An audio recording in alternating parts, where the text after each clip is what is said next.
अस्सलाम वालेकुम, क्या हाल चाल, सुबह बखैर। You're watching good morning public with me, मुझे कहते हैं सुहाब अफजल और मेरे साथ मौजूद है रिस्पेक्टेड अब्दुल रऊफ साहब। और आज जो है हरमीत भी हमारे साथ मौजूद है और उसने आज किस रंग की दस्तार पहनी है? गेस हाँ। करूं? Yellow yellow yellow yellow dirty fellow. Guess नहीं है, ये तुमने देख लिया था उससे पहले। बहरहाल लाहौर में मौसम काफी बेहतर हो चुका है, सुबह बहुत खुशगवार मौसम था और उसको हमने बड़ा एंजॉय किया। रातें भी बड़ी प्लेजेंट हो चुकी हैं, बाहर शाम में अगर कहीं चाय पीने बैठे बड़ा एंजॉय करता है बंदा। और इस्लामाबाद की शाम में कितना एंजॉय कर रहे हैं। हरमीत, आप हमें बताएं कि क्या हाल चाल है। Good morning from Lahore. जी अस्सलाम वालेकुम, सत श्री अकाल, गुड मॉर्निंग। वैसे मौसम जो है वो काफ़ी बदल चुका है और इस्लामाबाद की अगर हम बात करें तो शाम के वक्त अच्छी खासी वो जो है ना सर्दी महसूस की जाती है। और इस तरह अगर सुबह की बात की जाए तो सुबह तो बड़ा मुश्किल है भैया, लेकिन मौसम प्यारा हो गया है। इस्लामाबाद बहुत दिल करता है मेरा वीकेंड पे बंदा घूम कर आए थोड़ा सा, लेकिन इस्लामाबाद के लोग कैसे वीकेंड बताते हैं, कैसे एंजॉय करते हैं, वो आप हमें बता दें। नहीं, वीकेंड मेरा तो बड़ा टफ गुजरता है वैसे, सच सच बात ही है। लेकिन ये है कि कहीं ना कहीं ये सुबह उठना, बहुत जल्दी जो है तैयारी करना। सुबह तो वैसे उठ जाते हैं हमें वैसे ख्याल ये होता है कि भैया छुट्टी होगी तो आराम से उठेंगे, लेकिन जब छुट्टी होती है ना तो उससे पहले 1 घंटा पहले और भी हम पहले जल्दी उठ जाते हैं और फिर एक्टिविटी शुरू हो जाती है दिन भर की। तो मेरा तो वैसे हेक्टिक रहेगा क्योंकि वैसे हरमीत आपको पता है आपका वीकेंड अच्छा हो, आप और रोज साहब रिलैक्स रहेंगे। आपका वीकेंड अच्छा हो या ना हो सर, अगर आज ये मैच जीतेंगे तो मेरा वीकेंड अच्छा होगा। अच्छा, लेकिन आज का मैच बड़ा टफ लग रहा है, मुश्किल लग रहा है। मैं अभी थोड़ी देर पहले स्कोर देख रहा था, 135 for 5 थे और ये देखें आप लाइव भी आपको झलकियाँ नज़र आ रही हैं। इस वक्त पाकिस्तान खेल रहा है, पाकिस्तान की इनिंग आज भी भाई 143 for 5 हो गए हैं। शुरू से शुरू करते हैं ना जरा। बाबर आजम आए और उसके बाद आते साथ उन्होंने 14-15 सिर्फ किए और करने के बाद पाकिस्तान अच्छी गेंदें की, बॉलिंग जिस वक्त पाकिस्तान की थी अच्छी गेंदें की, लेकिन वो ऐसी नहीं थी कि उसको कहा जाए कि वो उनके स्कोर को रोक पाए। न्यूजीलैंड जो है वो फिर भी अच्छा स्कोर कर गया। पाकिस्तान ने चेज शुरू किया, पाकिस्तान का चेज जो है वो कोई इतना सेटिस्फैक्ट्री शुरू से ही नहीं था। बाबर आजम जल्दी आउट हो गए 15 रन्स करके। रिजवान थोड़ा स्टे किया, लेकिन रिजवान भी बहुत आज ऐसी इनिंग नहीं खेल सके जिसको विनिंग इनिंग का है। और शान मसूद का क्या कहना, शान मसूद मुसलसल फ्लॉप हो रहे हैं, मुसलसल फ्लॉप हो रहे हैं। हैदर ने आज 31 किया और कुछ थोड़ा सा आज वो बेहतर हुआ। नवाज़ खेल रहे हैं अच्छा, नवाज़ अभी भी विकेट के ऊपर मौजूद हैं, लेकिन लगता नहीं है क्योंकि 2-2.5 ओवर बाकी रह गए हैं और उसमें पाकिस्तान को अगर 143 है तो इस हिसाब से देखा जाए तकरीबन 20-25 रन और करने हैं अभी। लेकिन सर जिसकी बात आप कर रहे थे कि 164 अचीवेबल है, इतना कोई बहुत बड़ा टारगेट नहीं है, अलबत्ता मुश्किल हो सकता है लेकिन कोई बहुत बड़ा टारगेट नहीं है, अचीवेबल है। इसके अलावा प्लस पॉइंट सर ये भी है कि आपको पता है 130 थे मेरे ख्याल से कोई 15 ओवर में न्यूजीलैंड की जब बॉलिंग कर रहे थे, तो कंपैरेटिवली बॉलिंग थोड़ी अच्छी की गई है इस हवाले से कि ज़्यादा स्कोर नहीं बनाने दिया गया, वरना 164 से कहीं ज्यादा हो सकता था। आखिरी ओवर में बहुत रन हो जाते हैं। आज हारिस ओवर ने आखिरी ओवर किया था, सिर्फ 3 रन दिए, एक विकेट भी उन्होंने लिए। बहुत शानदार ओवर था उनका वो, तो उस लिहाज से वो देखा जाए तो हाँ आखिरी ओवर तो फिर हम भी मजेदार आखिरी ओवर में हालांकि चौके छक्के पड़ते हैं बहुत ज़्यादा, लेकिन अभी पता नहीं। आप देखो एक तो हम जो है ना सारे के सारे हमारे मैचेस में भी हम ये कर रहे होते हैं कि अल्लाह ही कुछ करा दे तो करा दे, हमने खुद कुछ नहीं करना। तो ये एक चौका निकल गया और जरूरी भी। अच्छा जी, चौका लग गया चौका, बस आखिरी ओवर के करीब जाते हमने टुक टुक से अब जरा थोड़ी स्पीड पकड़ना शुरू कर दी है। लेकिन प्लीज़ फिंगर क्रॉस्ड, इतनी एक्साइटेड होने की सोहा बिल्कुल ज़रूरत नहीं है क्योंकि मैच जीतना ज़्यादा ज़रूरी है। लेकिन सर मैं आपको एक बात बताऊँ, मुझे सिर्फ इतना कहना है कि ये मैच जीतना इनके लिए इसलिए इतना ज़्यादा ज़रूरी है कि बूस्ट मिलेगा एक, और आगे वर्ल्ड कप आ रहा है और ये फ्रॉम संडे आपको पता है क्वालिफायर राउंड शुरू हो जाएगा और उसके बाद फिर उसके लिए बहुत ज़्यादा ज़रूरी है कि जब आप टीम्स है वो आपस में क्वालिफाई करेंगी तो हमारा ये बूस्ट अप मैच होगा अगर हम इंशाल्लाह जीत जाते हैं तो। सैफर की टूर्नामेंट जो वैसे भी चल रहा था, 3 मुल्क उसमें खेल रहे थे, बांग्लादेश, पाकिस्तान, न्यूजीलैंड। तो उसमें इस लिहाज से ये इम्पोर्टेंट है कि आज का फाइनल मैच भी है और पाकिस्तान का टेस्ट भी है। न्यूजीलैंड ने पिछले 2 मैचेस में काफ़ी ज़्यादा स्पिनिंग पे अपना स्पिनिंग विकेट बना के और स्पिनर्स के ऊपर डिपेंड किया और पाकिस्तान की एक और वीकनेस जो सामने आई वो ये है कि पाकिस्तान ना तो स्पिनर अच्छे खेल पा रहा है, हमेशा स्पिनर जब आते हैं पाकिस्तान का रन रेट नीचे चला जाता है, विकेटें भी आउट हो जाती हैं, और ना ही अच्छे ग्रूम कर पा रहे हैं स्पिनर के। जो अभी आप देखो कि नवाज़ हैं, शादाब हैं, लेकिन हमें तीसरा स्पिनर अगर इनका मुतबादिल लाना पड़े तो हमारे सामने कोई भी नाम नहीं आता। और इस सारी सूरत में अगर आप देखें रोहित साहब, तो हमने इंग्लैंड के मैच में भी देखा और अब भी हम देख रहे हैं कि नवाज कहीं ना कहीं उस तरफ बॉलिंग उसको उसका मौका भी नहीं दिया जा रहा है। ये भी एक चीज़ देखनी है। और इसके साथ साथ आपकी बात दुरुस्त है, जिस तरह सोहा ने कहा कि अगर सीरीज जीत जाते तो मोराल, क्योंकि आगे बहुत सारे ऐसे मैचेस हैं, अगर आपका मोराल बुलंद होता है और आप जीत से सीधा जाके दोबारा ग्राउंड में उतरते हैं तो ये आपके लिए एक अच्छा वो साबित होता है। तो मेरे ख्याल में अभी बहुत ज़रूरत है इस बात की कि मैच जो है हमारी वक्त तो ऐसा लग रहा है कि पढ़ना बड़ा मुश्किल लग रहा है, उस वक्त न्यूजीलैंड का भारी लग रहा है, लेकिन वो T20 में कुछ भी हो सकता है। अगर नवाज खड़ा रहे जिस तरह उसने परसों जिस तरह अच्छा स्कोर किया है तो हो सकता है कर ले। चलिए स्कोर के बारे में साथ साथ आपको अपडेट हम करते रहेंगे बिकॉज़ हम लाइव हैं स्कोर के बारे में। इस वक्त हम चलते हैं अपने डेली डोज और रन डाउन की तरफ। रन डाउन में पहले आपको हमेशा की तरह और रिवायत के मुताबिक बताएंगे कि टॉप स्टोरीज में क्या क्या टॉप स्टोरी हम आपसे डिस्कस करेंगे। पीटीआई रहनुमा आजम सवाती गिरफ्तार, जिस्मानी रिमांड पर पुलिस के हवाले कर दिया है। इसके अलावा पॉलिटिकल हैपनिंग्स में आपको पता है कि इमरान खान साहब आज कराची जाएंगे और आपको पता है कि ज़िमनी इलेक्शन जो है उसमें 7 हल्कों पर होगा इलेक्शन, अभी तक यही फाइनलाइज किया गया है। ये पॉलिटिकल एक्टिविटीज़ हैं जिसको हम आज की टॉप स्टोरीज में डिस्कस करेंगे। इसके अलावा सर आज बर्थडे भी मनाएंगे क्रिकेटर सईद अजमल साहब की आज बर्थडे है। Happy birthday from our side. Saeed Ajmal 45 वर्ष के हो गए आज। सर ये तो मुझे नहीं पता, मैं भी गलत बोल दूं, मुझे कहीं ज्यादा उम्र बता दी है, मुझे वो उल्टा पड़ जाए।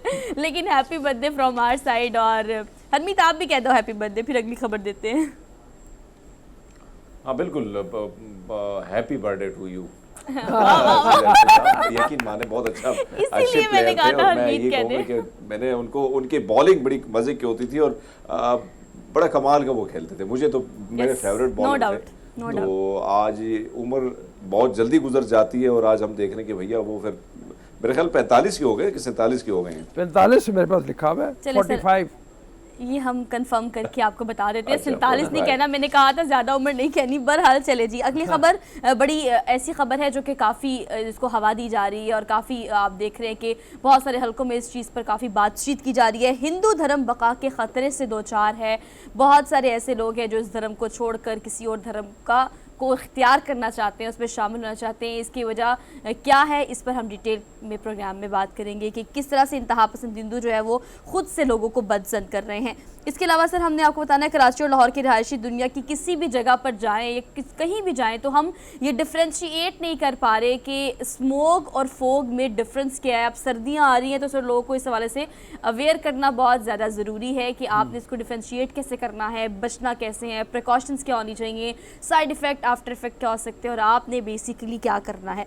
तो सर ये मौसमियाती तब्दीलियों पर हम ब्रीफ करेंगे। और माहौलियाती आलूदगी जो है उस हवाले से अवेयर करना वैसे भी बहुत ज़रूरी है, क्योंकि दिन ब दिन बढ़ती चली जा रही है। और हमने अभी हाल ही में देखा है कि ये जो ग्लोबल वार्मिंग का नतीजा निकला पाकिस्तान में सैलाबों की सूरत में, उनको हमें भूलना भी नहीं है, उसकी भी याद कराएंगे। थोड़ी सी जरा बात करते हैं, डिटेल में बात करेंगे। Last but not the least हम न्यूजीलैंड और पाकिस्तान के मैच की बात करेंगे थ्रू आउट द शो भी और शो के लास्ट में भी। Let's talk about daily dose of the Friday. तो इसमें पहली खबर इतनी इंटरेस्टिंग है कि खातून की, पहले मैं आपको उम्र बताऊंगी और फिर बल्कि आपको पहले वीडियो दिखाते हैं। एक खातून, एक तो पहले कारनामा ये कि उन्होंने स्काई डाइविंग की, फिर पता नहीं वो कितनी पेटू थी सर, पता नहीं कितना उनको खाने का शौक था कि स्काई डाइविंग करते वक्त वो बर्गर खा रही हैं। अब ये हम आपको तबसरा क्या ही करें, इस वीडियो पे हम आपको फौरी तौर पर वीडियो दिखाते हैं जी। मुझे याद पड़ता है शायद इस तरह की खबर हमने पहले भी शेयर की हुई है, लेकिन बहरहाल ये खातून जो है ये कमाल हैं कि स्काई डाइविंग कर रही हैं और साथ में बर्गर खा रही हैं, एंजॉय कर रही हैं। मुझे याद है खौफ वो इस बात का, और डांस भी कर रही हैं साथ साथ। एंजॉय पूरे टेस्ट ले लेके और एक्सप्रेशंस के साथ और मूव करते हुए, देखिए जरा मुंह भी मूव हो रहा है, बॉडी भी मूव हो रही है। लेकिन इससे पहले हमने खबर दी थी, मुझे याद है बर्थडे थी एक बूढ़ी खातून की, उसने बर्थडे सेलिब्रेट करने के लिए इंतखाब इस चीज़ का किया कि मैं कुछ एडवेंचरस सी बर्थडे मनाती हूँ। और देखिए बर्गर उड़ रहा है सर, लेकिन उसके मुंह में जा रहा है। ये तो किसी इश्तहार भी बन सकता है किसी कंपनी का, अगर वो मुश्तहर करने के लिए, इसको इश्तहार देने के लिए वो करती तो बड़ा कमाल का होता। हरमीत, आप अगर स्काई डाइविंग करो तो कैसा लगे, मतलब अगर बर्गर खा रहे हो साथ में? वो सब मेरे लिए तो मैं तो देख के बड़ा हैरान हो रहा हूँ कि इतनी ऊंचाई से आप डर लगता है हरमीत को ऊंचाई से। आए और फिर बर्गर खाएं, वो भी अंडे वाला बर्गर, तो भैया बड़ा मुश्किल काम है। मुझे तो वैसे ही खौफ मेरे में तारी हो जाता है ऊंचाई से, तो वैसे मुझे डर लगता है। लेकिन कमाल है भाई, खातून कमाल की है कि खा भी रही है, मज़े भी ले रहे, हंस भी रही है, और उसके बाद ये एक अलग वो है कि भाई दुनिया है, लोग मुख्तलिफ मुनफरद किस्म से जो है नई नई चीज़ें करते हैं, हमें दिखाई देते हैं, और ये बड़ा मज़े का है। वीडियो बड़े मज़े की है और खातून बड़ा एंजॉय कर रही है इस चीज़ को। हाँ, अगली खबर जो है ना वो मेरे दिल को लगती है। उसकी वजह यह है कि मैं ज़रा थोड़ी सी एक जनरेशन पहले का आदमी हूँ, जो हमारे दौर में लोगों के पास आपस के लिए टाइम हुआ करता था। अब टाइम नहीं है लोगों के पास, और ऐसे में हिंदुस्तान के एक गांव ने बड़ा कमाल जनाब किया है कि इंटरनेट, मोबाइल, टेलीविज़न, इससे 1.5 घंटे के लिए पूरे गांव में छुट्टी हुआ करेगी। और सर ऐसी छुट्टी नहीं है, मतलब आप देखिए कि बाकायदा सायरन बजना शुरू हो जाते हैं, इंडिकेट कर दिया जाता है जनाब बामुलाइजा होशियार फौरी तौर पर अपने फ़ोनों को अपने पॉकेट्स में रख लें और अपने टीवीज़ जो है वो बंद कर लें। और ये सिर्फ वो टाइम होता है जिसमें they are interacting with each other, they are talking to each other. वो अपने दुख सुख शेयर करते हैं, अपनी प्रॉब्लम्स शेयर करते हैं। तो बेसिकली सर ये तो देखिए ना कहाँ से इनिशिएटिव लिया है, भारत का एक छोटा सा गांव है जहाँ से ये इनिशिएट लिया है, क्योंकि स्क्रीन टाइम पर हम बात बहुत करते हैं, और सर आपको पता है कि आजकल बच्चों का स्क्रीन टाइम कितना ज़्यादा है। हाँ, मतलब वो जो एक वहाँ की रिहायशी खातून है, उन्होंने अपने इंटरव्यू में जब इस हवाले से बात हुई तो उन्होंने कहा कि मैं तो बहुत खुश हूँ क्योंकि इस दौरान में मेरा मियाँ घर आ जाता है और वो बच्चों को होमवर्क में मदद करता है, मैं घर का कामकाज संभालती हूँ। उससे पहले मौका नहीं मिलता था। बच्चों को अगर कामकाज के लिए या अपने होमवर्क के लिए कहा जाता था तो वो जनाब बहाना करते थे कि हम तो मोबाइल पे बिज़ी हैं या टेलीविज़न देख रहे हैं। मैं बहुत दफ़ा ये बात कह चुका हूँ कि मैं स्विट्ज़रलैंड में था एक दफ़ा, और वहाँ पे मैं जब गया 2 महीने के लिए मुझे वहाँ रहना था, तो पहले दिन रात को जब मैंने टेलीविज़न लगाया, चूँकि शामें बड़ी तवील होती थी, छोटा सा गाँव था, मेरे पास एक्टिविटी कोई नहीं थी, तो मैंने टेलीविज़न लगाया तो वहाँ 2 ही चैनल आ रहे थे, एक फ्रेंच था एक इटालियन जर्मन सॉरी। तो मेरी तो कुछ समझ में नहीं आ रहा था मैं क्या देखूं। तो अगले दिन जब मैंने दफ्तर में जाके गिला किया कि भाई यहाँ तो केबल नहीं आ रही, तो उन्होंने कहा टेलीविज़न ना देखा करो, टेलीविज़न जो है ना ये बेकार लोगों का काम है, बेवाओं का काम है, रंडवों का काम है, और ऐसे लोगों का काम है टेलीविज़न देखना जो मेंटली रिटार्डेड हो। तो मैं बड़ा परेशान हुआ। आप तो पूरे सेंसिटिव लेकिन ये खबर मजे की है रोग साहब। हाँ, ये खबर मजे की अच्छा, है। ये उन्होंने होना कहा चाहिए। एक आप महदूद टाइम के लिए टेलीविजन देखें, उसके बाद किताबें पढ़ें। तो और किताबें टाइमिंग पढ़ना, देखिए सर, टाइमिंग देखिए 7 बजे ये सायरन किताबें बजना पढ़ना शुरू एक होता है। बेहतरीन मशगला है। और वैसे भी बहुत सारे हम देखते हैं कि लोग एक दूसरे से दूर होते चले जा रहे हैं। कम से कम ये होगा कि कम्युनिकेशन होगी, बातचीत होगी, आसपास की बातें होंगी, तो वो पुराना जो सिलसिला है वो चल पड़ेगा। जिस तरह आपने देखा कि बॉलीवुड की नामवर अदाकार आमिर खान साहब, उसने भी मोबाइल साइड पे किया कि भाई मोबाइल देखना ही नहीं है मैंने। तो ये बहुत बड़ी बात है कि मोबाइल की वजह से हम लोग एक दूसरे से दूर होते चले जा रहे हैं। और हरमीत ये बड़ी अच्छी खबर इसलिए भी है कि सर उन्होंने बाकायदा रूल्स रेगुलेशंस के साथ बड़ा ना बच्चों को कन्विंस करके बड़ों को 7 बजे ये सायरन बजना शुरू होता है और उसके बाद 8:30 बजे दूसरा सायरन बजता है जो ये इंडिकेट करता है कि अब आप फ़ोन यूज़ कर सकते हैं। और फ़ोन, टीवी, किसी किस्म की जो गैजेट एक्टिविटी है उसको बंद किया गया, सिर्फ मोबाइल नहीं, गैजेट्स कोई भी हो उसको बंद कर दिया है। तो सर ये बड़ा अच्छा इनिशिएटिव है। सोचे लाहौर में ऐसा हो 1.5 घंटे के लिए, तो उस 1.5 घंटे में लाहौर कितना प्रोडक्टिवली सोचे, हमारे नौजवान कितना कुछ सोच सके कि हमने क्या करना है मुस्तकबिल में। वरना फ़ोन पे बैठो तो टिकटॉक पे तो सर पता नहीं आपका एक्सपीरियंस है कि नहीं, हरमीत आपका है कि नहीं, बैठो तो 1.5 घंटा तो कहीं भी नहीं गया सिर्फ स्क्रॉल अप स्क्रॉल डाउन करने में। मैं बड़ों की बात कर रही हूँ, बच्चों की बात नहीं कर रही हूँ। तो ये स्क्रीन टाइम हमें कंट्रोल करना चाहिए। अगली खबर है हमारे पास, पाकिस्तान जीत गया। ओह माय गॉड, अच्छा क्या सुनना मैंने, पाकिस्तान जीत गया भैया, ये छक्का लगा के भैया जीत गया। क्या बात है जी, वो round of applause Pakistani team के लिए। यानी एक वो कमाल हो गया बाजी, कमाल हो गया। मेरे कानों में आवाज आई सर, पहले तो मुझे यकीन नहीं आया, लेकिन मुझे फिर नहीं मैंने आई, यकीन लेकिन कर लिया। मतलब ये है कि मुझे अंदाजे से जब तुमने कहा खुशी का इजहार किया, एक ऐसी बात ये चीज हुई देखिए है, हम दिखा रहे हैं, जीत दिखा रहे हैं बाकायदा, और खुशी और ये मुस्कुराता चेहरा। वैसे न्यूजीलैंड के लोग भी मुस्कुरा रहे हैं, न्यूजीलैंड की सरजमीन पे आके, वहीं पे तो मैच हो रहा है और पाकिस्तानी जीत गए हैं। एक झंडा भी लहराता हुआ हमें ऑडियंस में नजर आ रहा है। चलो सिक्योरिटी क्लियरेंस का एक और बदला हमने ले लिया। वाह वाह Harmeet, good one, good comment. हाँ, लेकिन बार मतलब ये है कि ये एक ऐसी फतह हुई है जो बहुत ज़्यादा यादगार इस हवाले से होनी चाहिए कि पाकिस्तान की जीत के चांसेस जब मैं देख रहा था ना, तो वो आता है कि बहुत पाकिस्तान थोड़े की थे। जीत के चांसेस कितने हैं और न्यूजीलैंड के कितने हैं। तो दरमियान में मैच में न्यूजीलैंड के को 80% थे और पाकिस्तान के 20% थे सिर्फ। तो ये जो आईसीसी की वेबसाइट है, मैं उसकी बात कह रहा हूँ, तो उस हवाले से अगर पाकिस्तान ने जीता तो बहुत कमाल किया। चलें जी, बहुत अच्छी बात है, हम तो इस विक्ट्री को सेलिब्रेट कर रहे हैं। और अब आगे बढ़ते हैं। अगली खबर जो आपको देंगे वो हम देंगे आपको टीज़र की। जॉयलैंड का टीज़र जो है वो बाकायदा जारी कर दिया गया है, रिलीज़ कर दिया गया है। You can watch it on YouTube और एवरीवेयर, आपको सोशल मीडिया पे भी नज़र आ रहा होगा। लेकिन सर बड़ी पजीराई मिली है इस जॉयलैंड को, मतलब अगर हम रेड कारपेट पे देखें तो पूरी की पूरी टीम को अवार्ड भी मिले हैं, पूरी कास्ट को अवार्ड्स मिले हैं। तो ये मैं I am very excited to see this. Cannes film festival में ये जब गए थे तो बाकायदा खड़े होके इसको Standing ovation मिला था, पजीराई हुई थी इसकी बहुत ज़्यादा, स्टैंडिंग ओवेशन इनको मिली थी। और सरमद खूसट इस हवाले से मुबारकबाद के मुस्तहिक हैं कि वो इस फिल्म के मेन काम करने वाले, मेन डायरेक्टर प्रोड्यूसर हैं वो के तौर पे और बड़ी हैं। मुनफरिद फिल्म है। हमने जैसे पहले भी कहा, कान फिल्म फेस्टिवल फ्रांस में जो होता है दुनिया के बड़े तरीन फिल्म फेस्टिवल में है, जहाँ पे ख़ास तौर पे पैरेलल सिनेमा की फिल्में ख़ास तौर पे दिखाई जाती हैं, उसमें इसको पजीराई मिली, स्टैंडिंग ओवेशन थी। अगली खबर की तरफ चलते हैं। खबर हमारे पास ये है कि पाकिस्तान ऑयल फील्ड खोड़ की मरकजी लाइन से, पाइपलाइन से 15 करोड़ रुपए के तेल की चोरी हो गई। समझ और नहीं आई सर, ये खबर नहीं समझ आई। पकड़ ली गई है। ये चोरी कर रहे थे ट्रकों में, एक जगह उन्होंने मैदान में खोड़ की पाइपलाइन में वो उन्होंने किसी तरह से इखराज का कोई रास्ता निकाला और इसको चोरी करने की नाकाम कोशिश की। और अच्छी बात, ये खबर देने के साथ साथ खबर का मकसद ये है कि चोरी बचा ली गई है। सर बड़ी अमाउंट है, 15 करोड़ का ऑयल, कीमती ऑयल जो है उसको बचा लिया।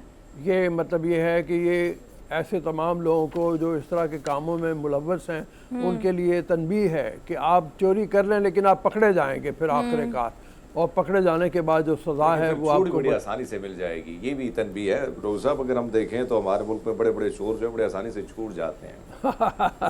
ये हरमीत का बड़े चोर। अब ये देखें ना कि स्टील मिल जो है, स्टील मिल की अगर मैं बात करूं, वहाँ पे अरबों खरबों की करप्शन हुई और जिसने करप्शन की है उसको हेड बना दिया गया और जिसने इंकिशाफ किया था, जिस इंजीनियर ने, उस बेचारे को फारिग कर दिया है। तो ये सूरत हाल है हमारे मुल्क में और हमारे लोगों की, अल्लाह माफ़ करे। और अदालतों का निज़ाम भी हमारा बड़ा अच्छा है, तो इस किस्म की चीज़ें आ ही जाती हैं। फिर नहीं, ये पकड़े जाएंगे हरमीत, ये जो है ये उनके चूँकि शवाहिद नहीं होते, छोटे चोर पकड़े जाते हैं। Plus I want to tell you something. थोड़ी सी सर और विक्ट्री सेलिब्रेट कर लेते हैं पाकिस्तान की। पाकिस्तान मैच जीत गया है और जब ये कानों में हमारी IFP में हमें खबर मिली कि पाकिस्तान मैच जीत गया तो सर मेरी एक्साइटमेंट तो बहुत ज़्यादा थी, लेकिन उसको मैंने कंट्रोल किया।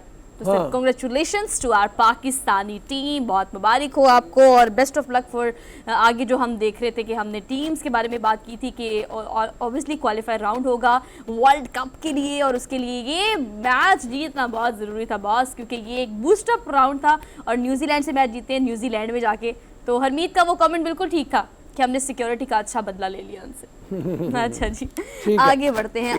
मैं समझता हूँ ना, मैं तो पहले से अगर आप देखें ना कि इस पूरी सीरीज में देखें, कहीं ना कहीं आपकी बात दुरुस्त है कि हम जो है तनकीद बनती भी है जहाँ पे अगर उस तरह परफॉर्मेंस नहीं आती, लेकिन हमने देखा कि बाबर और रिजवान को अगर हम दोनों को देखें तो कहीं ना कहीं उनकी वो जो परफॉर्मेंस देते हैं और जिस तरह उनकी कारकर्दगी है, तो हम देखते हैं उसके बाद जितने भी बैट्समैन आते हैं तो या तो फारग बहुत जल्दी निकल जाते हैं, छुट्टी उनकी बहुत जल्दी हो जाती है पिच से।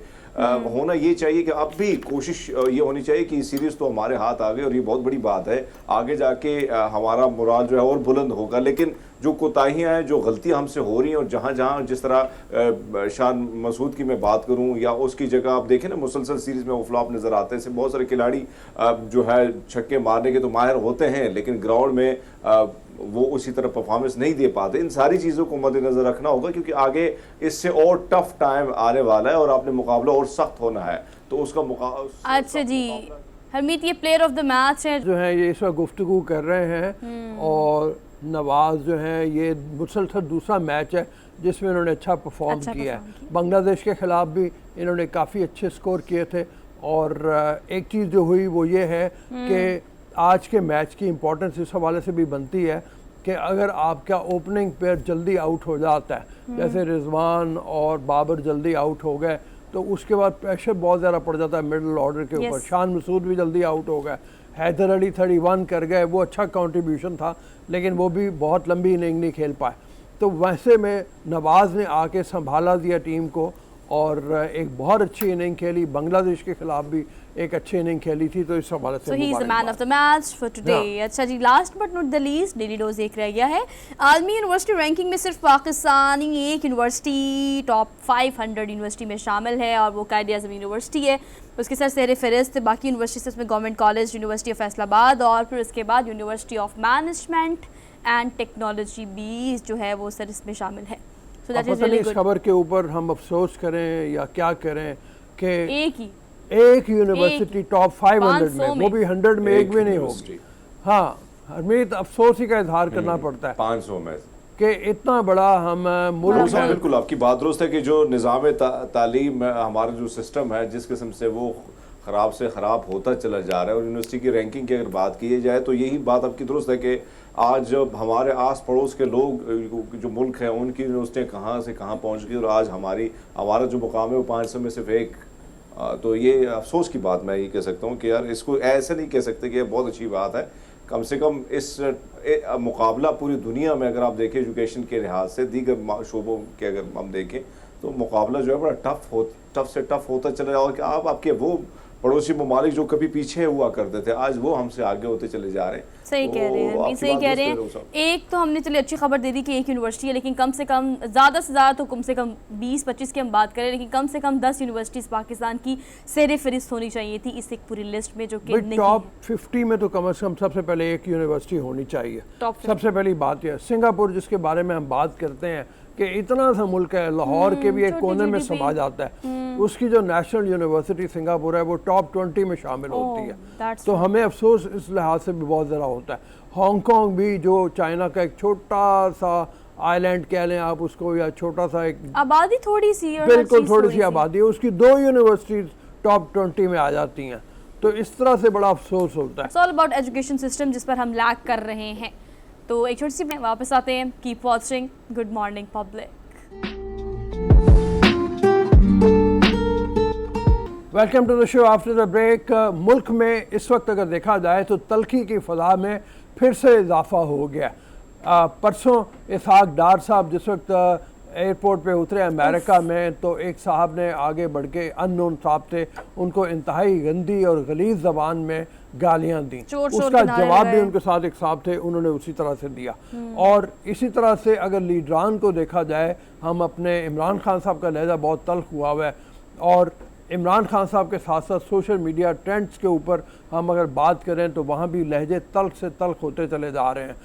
इस कदर बदतमीज़ी की फ़ज़ा है कि जो एज अ कौम हमें शर्म से अपना सर झुका लेना चाहिए। मैं इसी हवाले से आज बात करना चाहता हूँ थोड़ा सा ज़रूर कि ये सर, तलखी ज़रूरी क्यों भी है। है और ये तलखी लीडरान से फिर नीचे को क्यों ट्रांसलेट हो रही है, और क्या लीडरान की ये जिम्मेदारी नहीं बनती कि वो अपने फॉलोअर्स को ज़रा तहम्मुल, ज़रा तदब्बुर और ज़रा तहम्मुल ख़ास तौर पे का सबक दें और ये बताएं कि लोगों की इज़्ज़त और एहतराम का ख्याल रखा जाना चाहिए। आमिर खाकवानी साहब सीनियर एनालिस्ट हमारे साथ मौजूद हैं। अस्सलाम वालेकुम आमिर जी वालेकुम सर। मैं आपकी भी चीज़ें देखता रहता हूँ और आपको भी जिस वक्त आप किसी भी पार्टी के ख़िलाफ़ लिखते हो तो मुझे मालूम है कि आपको भी उसका निशाना बनना पड़ता है। ये आपके ख्याल में क्या गया है इस कदर बद तहजीबी? इसहाक डार की अभी मैंने मिसाल दी है कि जिस तरह एयरपोर्ट के ऊपर इंतहाई गलीज़ ज़बान में उनका इस्तकबाल किया गया। उससे पहले मरियम जब थी लंदन में, उनको PTI के फॉलोअर्स ने निशाना बनाया। मैं किसी एक पार्टी का नाम नहीं लेना चाहता, लेकिन हर तरफ से जो ये लगार है वो बहुत शदीद होती चली जा रही है। ये क्या हो गया हमें? जी आपने दुरुस्त कहा, बिल्कुल एक तूफानी बदतमीजी है जो हर तरफ नजर आता है हमें। सोशल मीडिया पे ये बहुत ज्यादा रिफ्लेक्ट होता है, क्योंकि वहाँ पे आप देखें ना, वहाँ पे लोगों को ये होता है कि हम ये बदतमीजी करके हम बच जाएंगे, यानी कोई हमारे ऊपर कोई बात नहीं करेगा, तो सामने नहीं होते लोग, बात फेक आईडीज होती हैं, अननोन लोग होते हैं। लेकिन ये जो एयरपोर्ट्स वगैरह पे लोगों को फिजिकल एक सामने आके करना, ये तो इसकी बहुत ही खौफनाक इसकी शक्ल है। इसमें तो यानी लोग अपने आप को खतरे में भी डाल रहे होते हैं, ज़ाहिर उनके खिलाफ कार्रवाई भी बाज़ हो जाती है, कानूनी कार्रवाई भी हो जाती है। और आपको याद होगा कुछ अर्सा पहले हमने देखा था मस्जिद नबी में भी वहाँ हुआ था, और वहाँ तो कुछ लोगों को वो भी मिली पनिशमेंट, सजाएं भी काफी सख्त मिली, जेल की सजा और डिपोर्ट वगैरह भी होते। तो ये एक तकसीम बहुत शदीद है, हम सब जानते हैं ये हुई है, लेकिन ये पहले भी 2 बार हमने 70s में, मैंने तो नहीं देखा लेकिन सुना और पढ़ा कि उस जमाने में भी ऐसी तकसीम थी। 90s में हमने देखा है कि जब नवाज शरीफ साहब और बेनजीर भुट्टो साहबा की थी आपस में सियासी कश्मकश, लेकिन ये वाली तकसीम जो है ना, ये मेरा ख्याल है उनसे कई गुना ज्यादा है।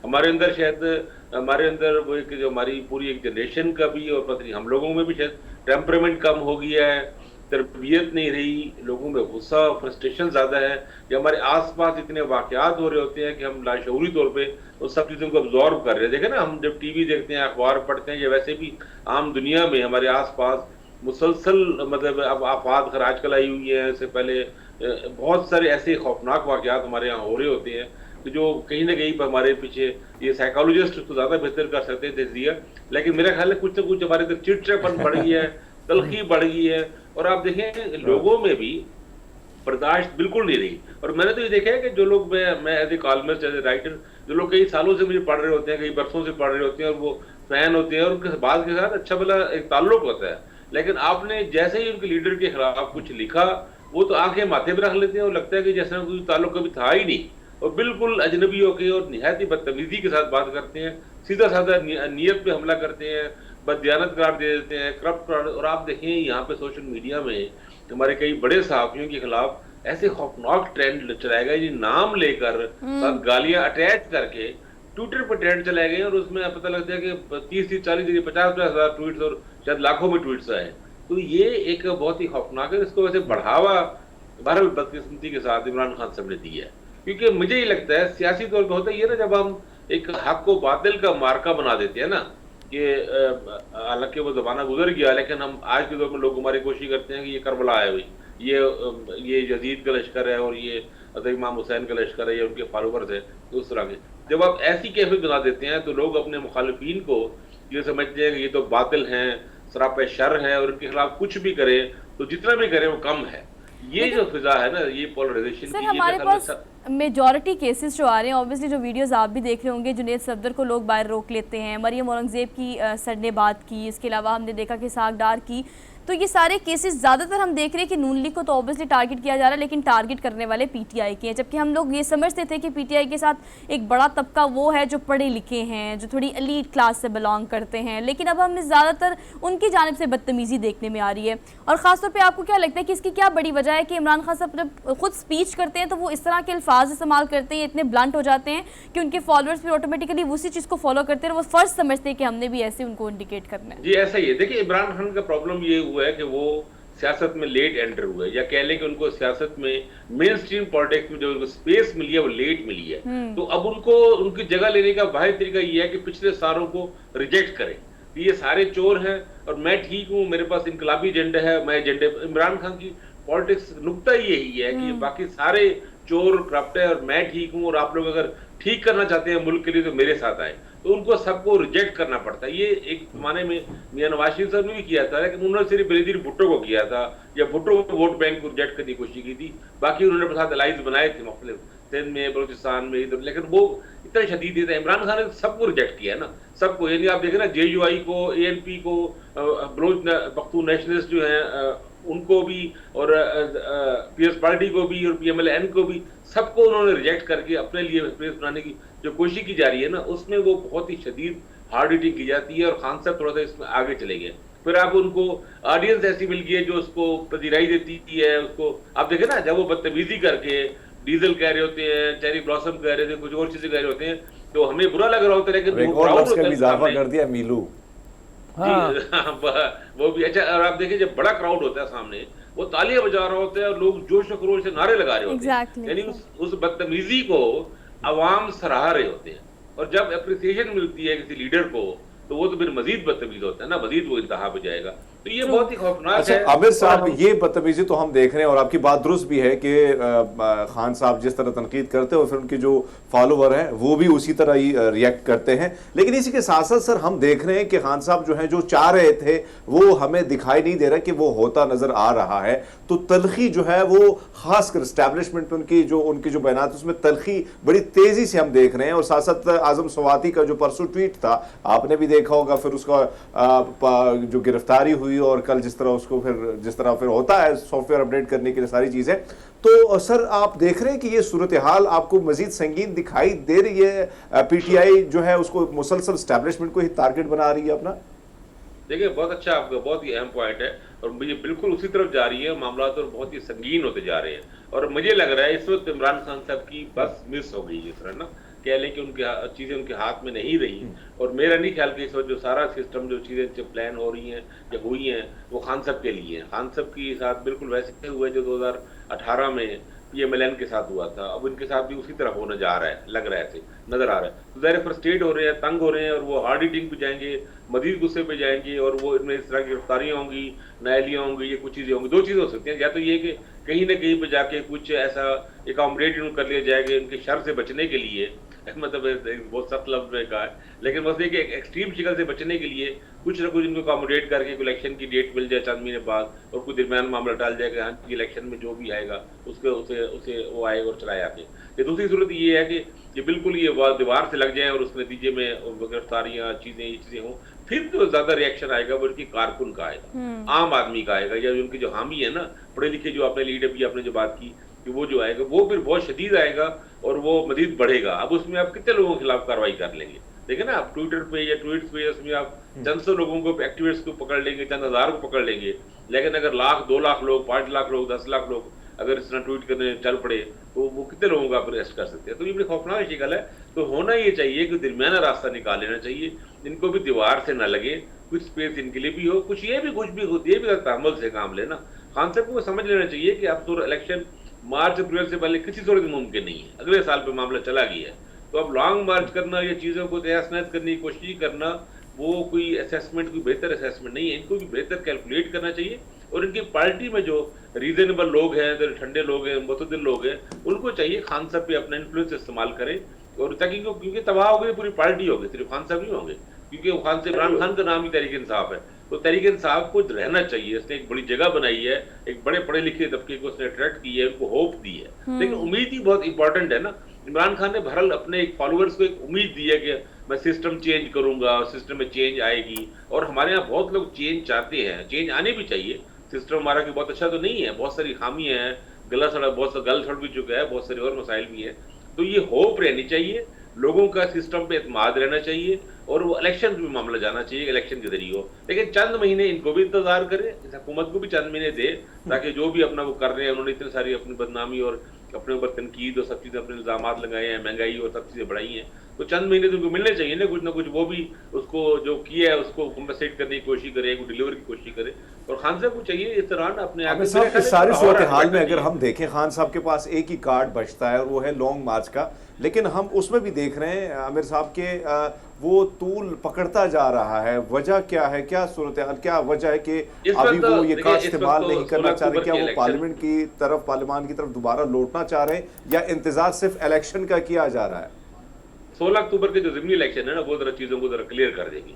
अगर इसी तरह पहले की तरह इनको कामयाबी मिलती है तो खान साहब ज्यादा ओवर कॉन्फिडेंट होकर फिर सोचेंगे। देखिए लॉन्ग मार्च कार्ड तो है, आखिरी कार्ड है ना, लॉन्ग मार्च आखिरी कार्ड होता है, धरना आखिरी कार्ड है। धरने में अगर आपका रिजल्ट ना निकले तो क्या होगा? और आप ये भी देखें मौसम भी बदलता जा रहा है, ये उनके लिए फेवरेबल नहीं रहा। अब आगे देखिए अक्टूबर तक गुजरा जा रहा है और यहाँ लाहौर में भी ठंड पड़ना शुरू हो गई है, इस्लामाबाद में ज्यादा ठंड होती है, आप बैठे हैं वहाँ इस्लामाबाद में, तो वो वहाँ धरने के लिए भी बहुत फेवरेबल नहीं है कि वो तरह सूरत हाल हो। पिछली बार धरना उनका अगस्त में हुआ था, अगस्त से नवंबर तक आते टाइम लगा था। अब अगर अक्टूबर के एंड में या नवंबर में अगर चला जाता धरना तो फिर बहुत मुश्किल हो जाएगी। तो खान साहब के लिए आसान नहीं है चीजों को, क्योंकि उनको पता है कि उसके बाद पीछे हटना फिर एक बहुत बुरी शिकस्त है।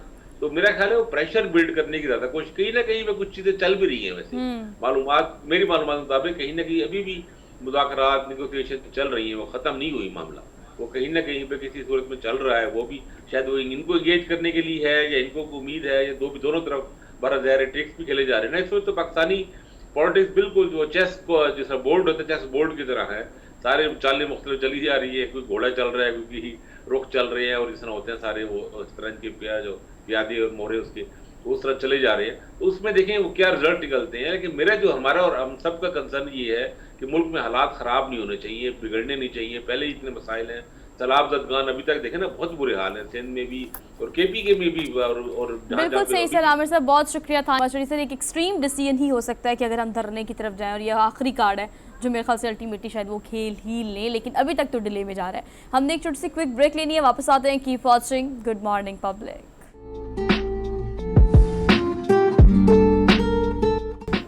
जी welcome to the show after the break. हमारे पास जो ख़बर है अगली वो हिंदुस्तान से ही उसका ताल्लुक़ है, जहाँ पे एक मजमे में सैकड़ों नहीं हज़ारों के हिसाब से दलित मौजूद हैं। दलित हिंदुस्तान में निचली ज़ात के हिंदुओं को कहा जाता है, जिनके साथ इतना बुरा सलूक होता है जिसके बारे में जितना भी बयान किया जाए कम है। हिंदू धर्म में दलित को हमेशा अछूत समझा जाता है, उनसे दूर रहा जाता है, उनको इजाज़त नहीं होती अपने मंदिरों में आने की जो ऊंची ज़ात के ब्राह्मणों के होते हैं या ऊंची ज़ात के हिंदुओं के होते हैं। इस हवाले से ये हुआ कि ये दलित जो हैं ये अपना मज़हब छोड़ के बुद्ध मत इन्होंने अख्तियार कर लिया। इस तरह के कई वाक़यात हुए हैं जहाँ पे दलित कहीं क्रिश्चियन हो जाते हैं, कहीं वो मुसलमान हो जाते हैं, लेकिन निचली ज़ात के लोग हों या दूसरे मज़ाहब के लोग हों, उनके साथ हिंदुस्तान का रवैया अच्छा नहीं है। ये जो बीजेपी और शिद्दत पसंदी आई है, इसके हवाले से हिंदुत्व का जो चला है एक ज़ोर, उसकी वजह से ये हो रहा है कि लोग अपना मज़हब छोड़ के दूसरे मज़हब की तरफ जा रहे हैं। इस हवाले से बात करेंगे। हमारे साथ मौजूद हैं मंजूर मसीह साहब, रुकन कौमी कमीशन बराए इंसानी हकूक़। वो हमारे साथ इस्लामाबाद स्टूडियो में हरमीत के साथ मौजूद हैं। Harmeet, over to you. जी बिल्कुल मंजूर साहब, बहुत शुक्रिया आपका कि आप आए। और आज अगर हम देखें हिंदुस्तान जो कभी महात्मा गांधी का हिंदुस्तान था, और जहाँ पे प्रेसिडेंट मुसलमान हुआ करता था तो आर्मी चीफ जो है वो सिख हुआ करता था, लेकिन आज सूरत हाल हम देख रहे हैं कि अक्सर बदलती जा रही है। जब से बीजेपी ने इक़्तिदार पाजी संभाला है ना, तो बहुत सारी चीज़ें हम मुख्तलिफ देखें। इसकी वजूहात क्या है कि इतनी कड़वाहट, इतनी नफरत, क्या वजह है कि आरएसएस का तो ये मिशन था, लेकिन अब बीजेपी और फिर गवर्नमेंट भी इस नहज पे पहुंचेगी, ये मेरे ख्याल में वहाँ के शहरी ने सोचा न था।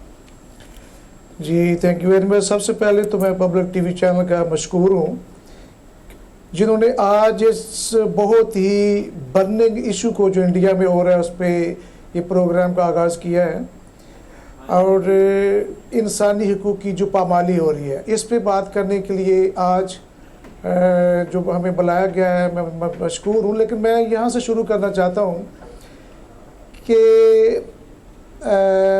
1000 साल दौर जो रहा मुसलमानों का इस इंडिया में, और उसके बाद जो सैकड़ों साल ब्रिटिश गवर्नमेंट ने भी गुजार दिए, तो ऐसी सूरत पैदा नहीं हुई, क्योंकि उस वक़्त इस किस्म की जो इंतहा पसंदी थी, शिद्दत पसंदी थी, वो इस किस्म की नहीं थी।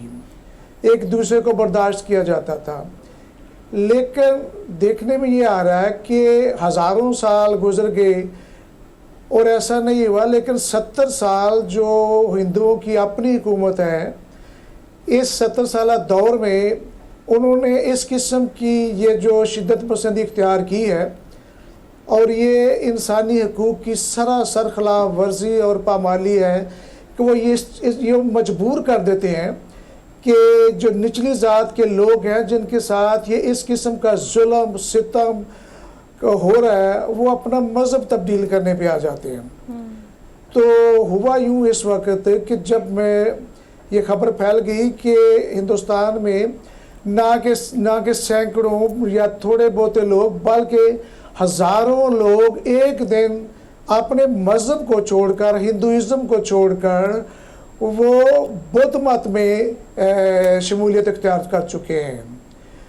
तो इस किस्म की जो उनको मजबूर किया गया है, मैं इस पर ये बात करना चाहूँगा कि जब कोई छोटा सा वाक़या कभी पाकिस्तान में किसी किस्म का भी हो जाता है, तो इंडिया की जो गवर्नमेंट है, इंडिया की जो पूरा मीडिया है, वो इतनी चीखो पुकार करता है कि पूरी दुनिया को बताता है कि पाकिस्तान में ये हो रहा है। हालांकि पाकिस्तान की सूरत हाल से बिल्कुल फ़र्क है, क्योंकि इस किस्म की कभी भी ऐसे वाक़यात नहीं हुए कि जो लोगों को मजबूर किया जाए कि वो सैकड़ों हज़ारों लोग अपना मज़हब छोड़कर किसी वो भी बुत मत की तरफ चले जाएं जो कि खुदा को भी नहीं मानते।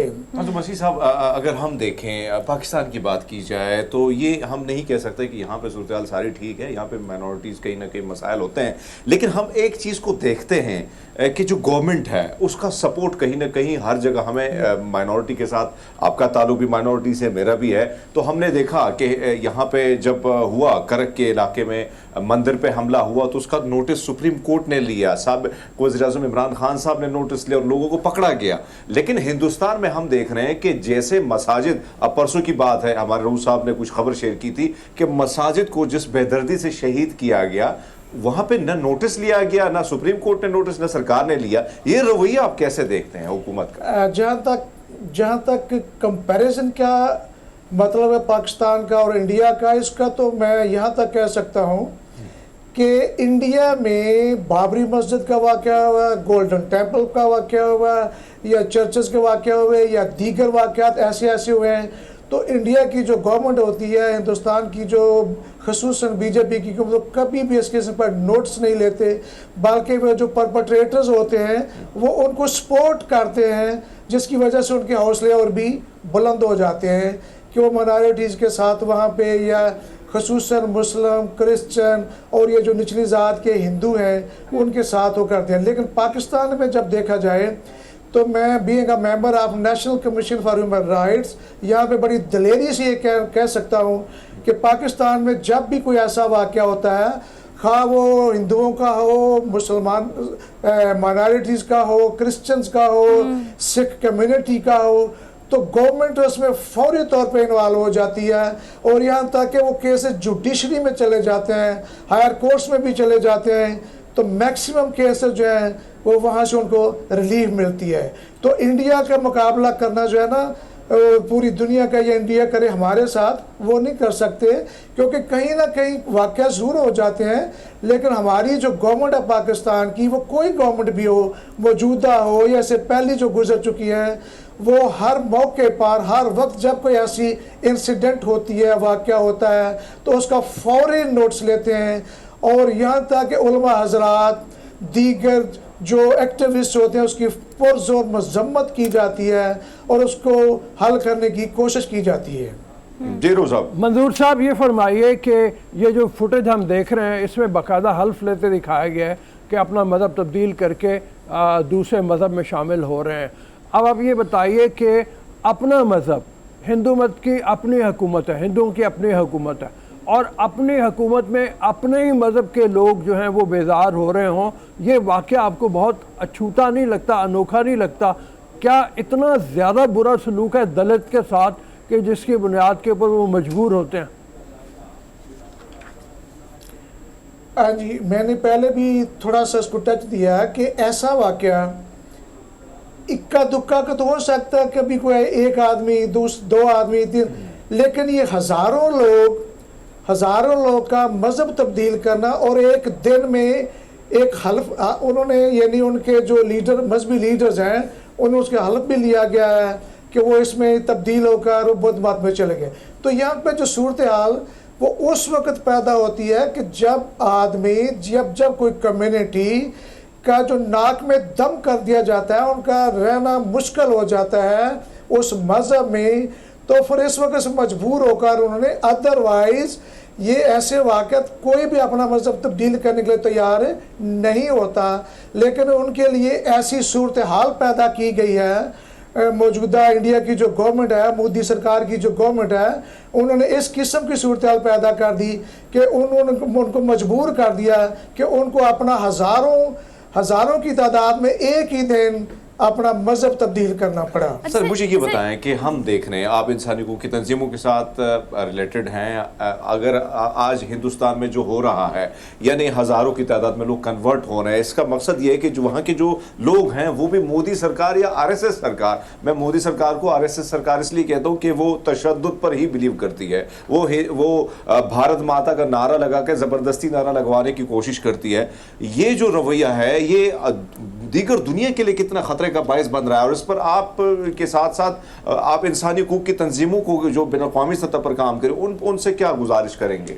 मैं यहाँ पे ये कहना चाहता हूँ कि जब यहाँ भी कोई वाक़या किसी दुनिया के किसी कोने में भी कोई वाक़या होता है तो पूरी दुनिया की जो इंसानी हकूक़ की तंजीमें हैं और उसके अलावा जो यूनाइटेड नेशंस हैं, उसके अलावा जो बड़े जो दूसरे दीगर मैं यहाँ पे नाम नहीं लेना चाहूँगा, जो भी ममालिक हैं जो चैम्पियन हैं ह्यूमन राइट्स के, वो पता नहीं इतने बड़े वाक़यात में जब इंडिया में होते हैं तो क्यों खामोश रहते हैं। उनको बड़ी इसमें नोट्स लेना चाहिए कि ताकि इसको इक्वलाइज किया जाए कि जब दीगर ममालिक में कोई वाक़या होता है तो यही तंजीमें, यही बड़े बड़े दावेदार जो होते हैं वो उस पर फौरी नोट्स लेते हैं और उसकी कोशिश करते हैं कि उसको हल कराया जाए। लेकिन इंडिया की तरफ मुझे समझ नहीं आ रही कि उन्होंने क्यों अपनी आंखें बंद की हुई हैं, और इस वक्त ज़रूरत है कि पूरी दुनिया की जो इंसानियत है उस पर उनकी नज़र होनी चाहिए,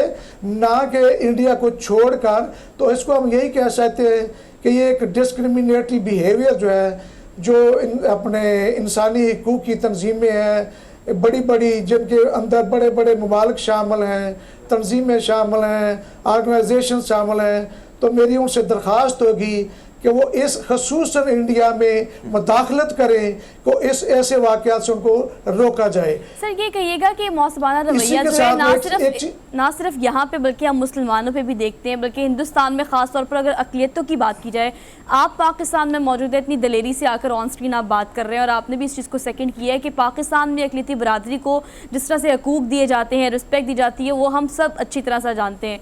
लेकिन हिंदुस्तान में ये होने के बाद आप देखें कि तादाद थोड़ी नहीं है, तादाद काफ़ी ज़्यादा है। अब इंडिया में जो हिंदुस्तान के अपने ही बहन भाइयों पर ज़मीन इतनी तंग कर दी है उन्होंने कि वो अपना ही मज़हब चेंज करने के दर पे हैं और इस नहज पर पहुंच गए हैं। कोई रिएक्शन आप देख रहे हैं इस हवाले से कि इंटरनेशनली हमने इसको हाईलाइट किया तो बहुत सारा और मीडिया भी करेगा, तो कोई रिएक्शन इस हवाले से सामने आ सकता है, ये आपको क्या लगता है? मैं यहाँ पर यह भी कहना चाहूँगा, इसी के साथ इसको लिंक करना चाहता हूँ कि इंडिया जो है वो सिर्फ इंडिया के अंदर ही नहीं कर रहा है, वो बाहर भी मुदाखलत कर रहा है। वो कश्मीरियों को सांस नहीं लेने दे रहा है, वो दीगर जो इर्द गिर्द के हिस्से हैं वहाँ पे भी मुदाखलत कर रहा है, वो पाकिस्तान के अंदर भी मुदाखलत कर रहा है। तो मैं ये यहाँ पे ज़रूर कहना चाहता हूँ कि जो आलमी बरादरी है वो इसका सीरियस नोट्स ले, क्योंकि देखा जाए तो कश्मीरी जो है वो भी तो हमारे मुसलमान भाई हैं, उनको जो 2 साल से अंदर इन्होंने बंद कर रखा हुआ है, वो उनके साथ जो जुल्म सितम हो रहा है, ख़वातीन के साथ हो रहा है, बच्चों के साथ हो रहा है, बड़ों के साथ हो रहा है, और उनके जो यहाँ तक कि उनका जो सेल्फ डिटर्मिनेशन राइट है उसको तस्लीम नहीं किया जा रहा है, उनका जो प्लेबिसिट राइट है उसको तस्लीम नहीं किया जा रहा है। तो मैं यहाँ पर यही कहना चाहूँगा कि यहाँ पर किसी किस्म की इंडिया के अंदर आज़ादी नहीं है, बल्कि वो जो इर्द गिर्द के उनके साथ ममालिक हैं वो उनकी जो अंदर जो लोग हैं उनको भी मुदाखलत कर रहे हैं और दूसरी हुकूमतों को मजबूर कर रहे हैं। तो आप देख रहे हैं कि कश्मीर में 1 लाख से ज़्यादा लोग जो हैं वो शहीद हो चुके हैं, लेकिन अभी तक आर्मी बरादरी इस पर नोटिस नहीं ले रही कि कश्मीरियों के साथ एक यकजहती का इजहार किया जाए और इस मसले को हल किया जाए। अच्छा मंजूर साहब, एक चीज़ और अगर हम देखें, आपने जिस तरह जिक्र किया कि ये मामला जो है यहाँ तक नहीं ठहरा, आपने देखा होगा कि हिंदुस्तान और पाकिस्तान का मैच था, वहाँ पे हिंदुओं ने जय श्री राम के नारे लगाए और सबसे पहल उन्होंने की अटैक किया मुसलमानों पे, इंग्लैंड की बात मैं कर रहा हूँ। तो ये जो रवैया इसमें गिर वो जो है दिन पर दिन वो तलखी वो सारी चीज़ें नज़र आ रही है हमें। अब ये मोदी को अगर देखा, जिसके नज़रिए को देखा जाए, फिर RSS के जिस इंस्टीट्यूट से वो पढ़ा लिखा है, तो जाहिर बात है उसी पर वो बिलीव कर रहा है। लेकिन वहाँ पे हम देख रहे हैं कि अब ये ख़तरा जो है वहाँ पे आप कैसे देखते हैं जो दीगर अक़लियतें हैं, खासकर सिखों को जो टारगेट किया गया, परसों कुछ सिखों को फिर गिरफ्तार किया गया है और कुछ मुसलमानों को परसों 11 मुसलमानों को गिरफ्तार किया, उन पर इल्ज़ामात लगाए गए। ये इल्ज़ामात का सिलसिला आपको क्या दिखे? हिंदुस्तान क्या ये मोदी जो है हिंदुस्तान के लिए कोई खतरा साबित हो रहा है? आपको लगता है इसका रवैया जो है कितना खतरनाक साबित हो सकता है हिंदुस्तान के लिए? मैं इस वाले से ये बात कहना चाहूँगा कि इंडिया के अंदर जो मुसलमानों के साथ सलूक हो रहा है या जो सिख कम्युनिटी के साथ सलूक हो रहा है, तो ये जो हमारी जो पिछली ईदें गुजरी हैं मुस्लिम कम्युनिटी की, यहाँ तक आप कह सकते हैं जब उनको नमाज नहीं पढ़ने दी गई, उनके जो ईदगाहें थी वहाँ पे पानी छोड़ दिया गया, वो इतने ज़्यादा यानी आगे निकल चुके हैं। तो ये जितना ज़्यादा खतरात बढ़ते जा रहे हैं कि ये सिर्फ इंडिया के अंदर नहीं रहेंगे, ये पूरी दुनिया को लिए ख़तरा है इसकी हुकूमत है, क्योंकि ये एक उस तरफ लेके जा रहे हैं ये हुकूमत जो है मौजूदा बीजेपी की, कि पूरी दुनिया के हालात को ख़राब करना चाहते हैं। और दीगर माइनॉरिटीज़ हैं, सिर्फ हिंदुओं के साथ नहीं, उनका भी इन्होंने अपने मुल्क में जीना हराम कर दिया है। और वो भी मुझे नहीं पता कि इस वक्त वो क्या सोच रहे हैं, उनकी सोच क्या है, लेकिन जब उनकी बातें सुनते हैं, उनको चेहरों से देखते हैं, उनकी बॉडी लैंग्वेज हम देखते हैं, तो वो हमारे लिए जो हम क्रिश्चियन हैं, मुस्लिम हैं, यहाँ पे रह रहे हैं, अपने हिंद के सिख कम्युनिटी रह रहे हैं, तो हमारे लिए भी मुश्किलात पैदा हो रही हैं कि हमें उनका साथ भी देना होगा और जो दीगर हुकूमतें हैं उनको भी साथ देना होगा, उनको इस दलदल से जो इंडिया ने तैयार किया उससे निकालना होगा।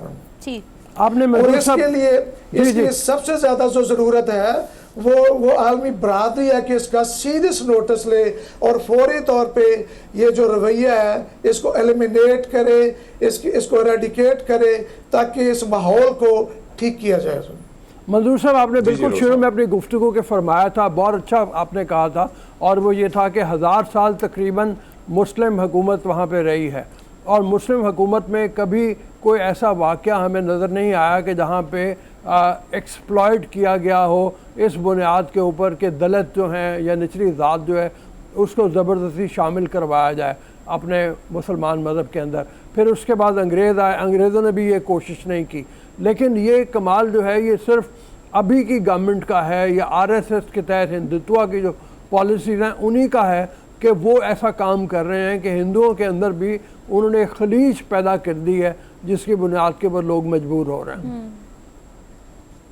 जी जो मैं देख रहा हूँ इन दिनों के, जो मैं हिंदू कम्युनिटी से भी मिलता रहता हूँ पाकिस्तान में भी जी, जो खुसूसन पंजाब और सिंध से हैं, तो उनसे मेरा ताल्लुक जो रहता है वो अक्सर दफ्तर में भी आते हैं या मुख्तलिफ हम प्रोग्राम में मिलते हैं, तो वो इस बात का इजहार करते हैं कि इससे पहले कभी ये सूरत हाल नहीं होती थी जो मौजूदा हुकूमत ने इंडिया की जो मौजूदा हुकूमत ने पैदा कर दिया है कि हिंदुओं के अंदर एक ऐसी तफरीक पैदा कर दी है, एक ऐसी डिस्क्रिमिनेशन पैदा कर दिया है, एक ऐसा इम्तियाजी सलूक वो कर रहे हैं कि हिंदुओं को आपस में भी उनके अंदर उन्होंने यानी सूरत हाल ये पैदा की कि मुख्तलिफ ग्रुपों में तकसीम कर दिया।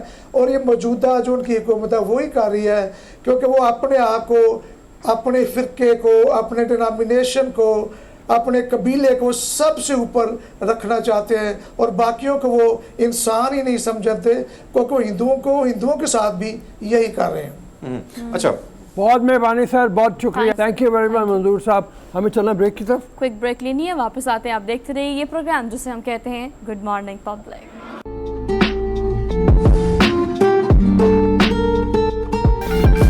Welcome to the show. After the break, Lahore Punjab वगैरह में और खैबर पख्तूनख्वा में सर्दी की आमद है। लाहौर के हवाले से अगर हम देखें, जैसे ऐसा मौसम होता है चंद दिनों बाद हमें लगेगा कि स्मॉग हो गई है बहुत फ़ज़ा में, जिसकी बुनियाद के ऊपर हेल्थ प्रॉब्लम शुरू हो जाते हैं और इंटरनेशनली भी ये कहना शुरू हो जाते हैं लोग कि लाहौर शायद दुनिया का बदतरीन आलूदा तरीन शहर है, आलूदगी के हवाले से बदतरीन है। तो ऐसी वजूहात जब होती हैं तो फिर क्या करना चाहिए?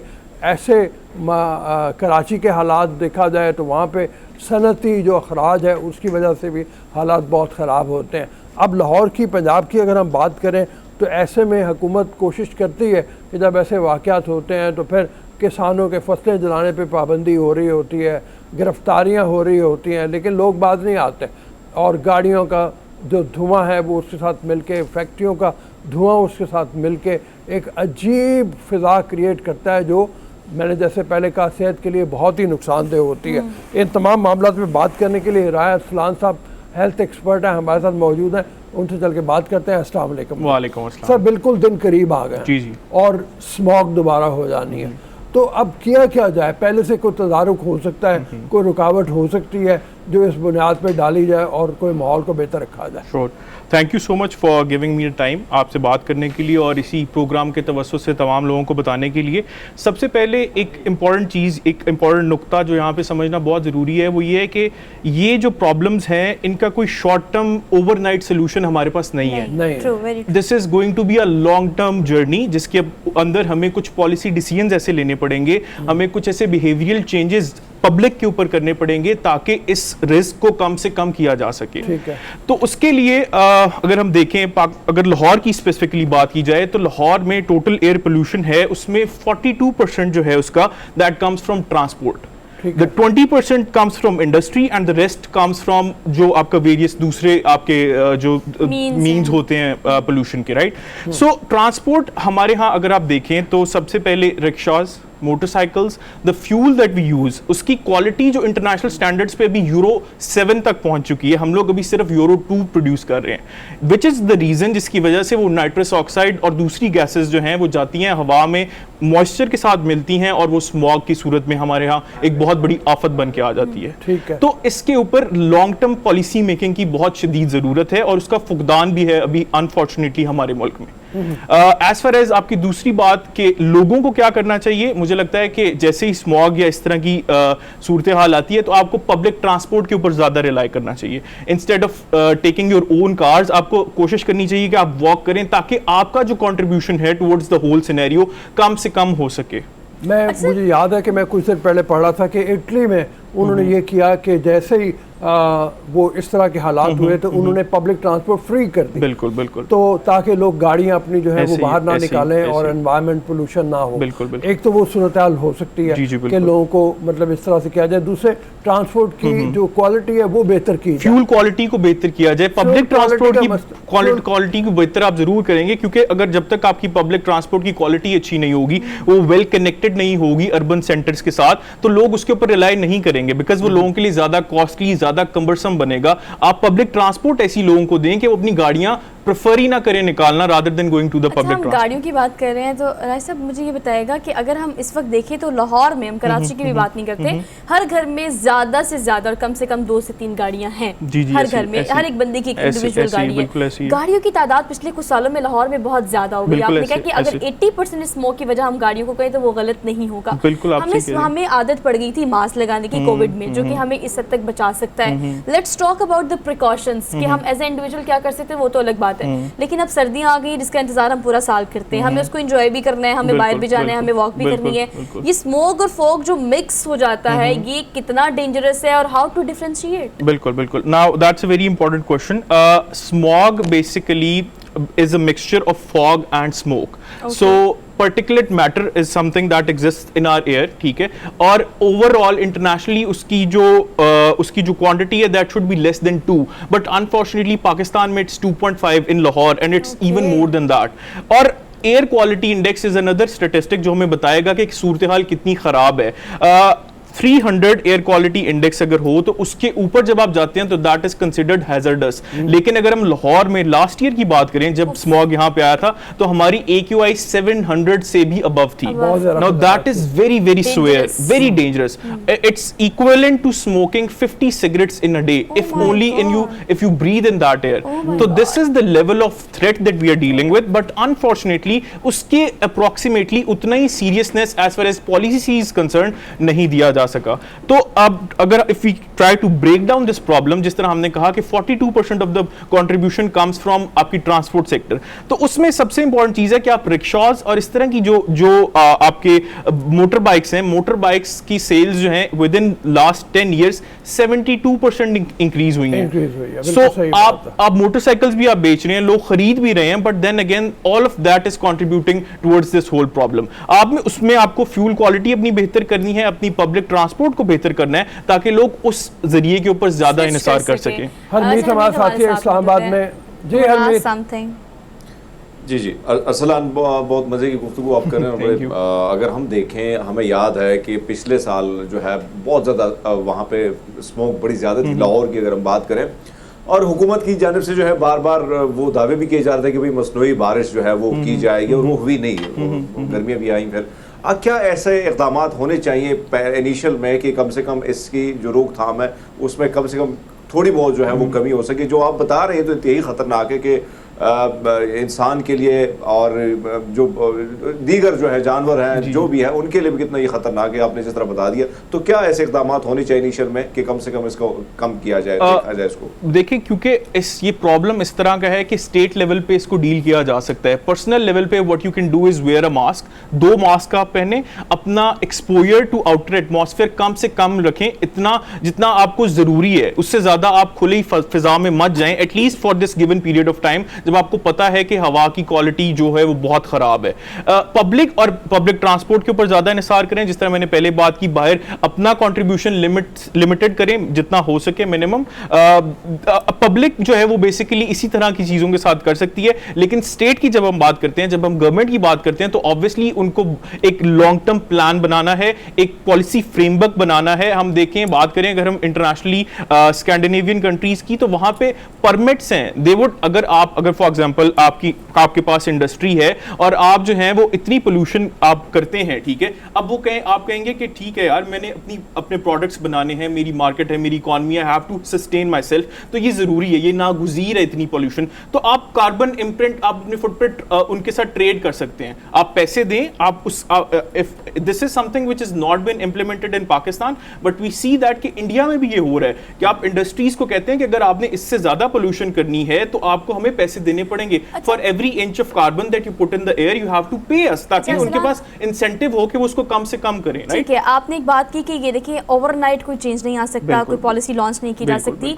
जैसे आप ये जो स्मोक और फोग और जो सूरत हाल हम मौसमियाती तब्दीली और तगय्युरात देख रहे हैं, वो भी कोई एक दिन नहीं हुआ, बिल्कुल बिल्कुल, इसके पीछे सालों हैं जिसमें हमने पोल्यूशन पैदा की, हमने अपने लाइफस्टाइल चेंज किया और हर चीज़। अगर हम इसकी बात करें खास तौर पर कि सारी सिचुएशन में एक चीज़ कॉमन है कि आपको पता है एक्स गवर्नमेंट ने क्लीन एंड ग्रीन एक मुहिम चलाई थी, और इस मुहिम के तहत उन्होंने ज़्यादा दरख्त लगाए थे। लीस्ट मैं भी बात कर रही हूँ, मैं पॉलिसीज़ पे नहीं जा रही, लीस्ट हम जो कर सकते हैं जिससे थोड़ा घर का माहौल, गली का माहौल, मोहल्ले का माहौल या फिर एक सोसाइटी का माहौल बेहतर किया जा सकता है, वो है दरख्त लगाना। बिल्कुल बिल्कुल, ये किस हद तक क्लीन कर सकता है इस आलूदगी को, और कितना हम इस डैमेज को कंपैरेटिवली थोड़ा कम कर सकते हैं या कैटर कर सकते हैं? बिल्कुल बिल्कुल, ये आपकी बात वैसे ही है कि आपको कंट्रीब्यूट करना चाहिए टू योर ओन कैपेसिटी। तो बीइंग अ सिटीजन आपको दरख्त जितने लगा सकें आपके लिए, माहौल के लिए उतना बेहतर है, इंसानियत के लिए बेहतर है। बिल्कुल, लाहौर में आप देखें कि अगर आप कंस्ट्रक्शन बिल्कुल exactly we made a concrete jungle out of the city, जिसकी इतनी रिच हिस्ट्री थी। अभी आप जाएं तो आपको जो पुराने इलाके हैं या जो पुराना लाहौर है, वहां पे कुछ इतना खास मिलता नहीं है हिस्टोरिकली। बिल्कुल, अब यहाँ पे हाउसिंग स्कीम्स, अनप्लान्ड एक्सपेंशन हो रही है।